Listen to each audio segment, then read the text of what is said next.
C'est l'heure du journal de l'Afrique. Soyez les bienvenus sur France 24. À la une ce soir, ces femmes qui se mobilisent contre la guerre dans l'est de la République démocratique du Congo. Elles sont des centaines de femmes à être sorties pour manifester en soutien des victimes de la guerre dans l'est de la République démocratique du Congo. Une manifestation à Kinshasa, la capitale, à l'appel de la ministre du Genre, Famille et Enfants. Une mobilisation qui s'est tenue alors que les combats font rage dans l'est du pays entre les forces gouvernementales et le M23. Olivier Fessol.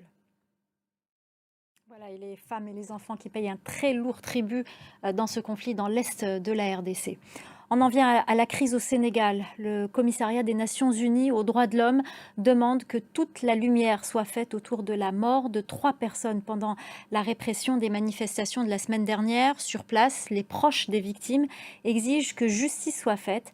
Voyez ce reportage à Ziguinchor, dans le sud du pays, et à Dakar, la capitale, de nos correspondants Sarah Sako, Elimandao et Aminatou Diallo.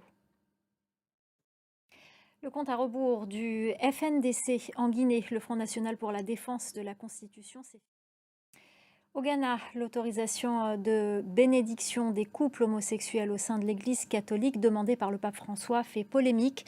Alors que les principaux concernés espéraient subir moins de répression, c'est le contraire qui risque de se produire.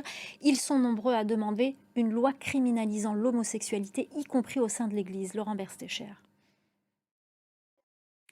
En Tunisie, la moitié des recettes du secteur touristique provient du tourisme médical. Plus de 2 millions d'étrangers se rendent dans le pays pour des soins et c'est sans compter la médecine esthétique. Le tourisme médical est aujourd'hui un secteur florissant dans une économie en berne. Clarisse Fortuné. Voilà, c'est la fin du Journal de l'Afrique. Merci aux équipes en régie, merci à notre chef d'édition Sarah Boubakri, merci à nos correspondants et merci à vous pour votre fidélité. L'info continue sur France 24.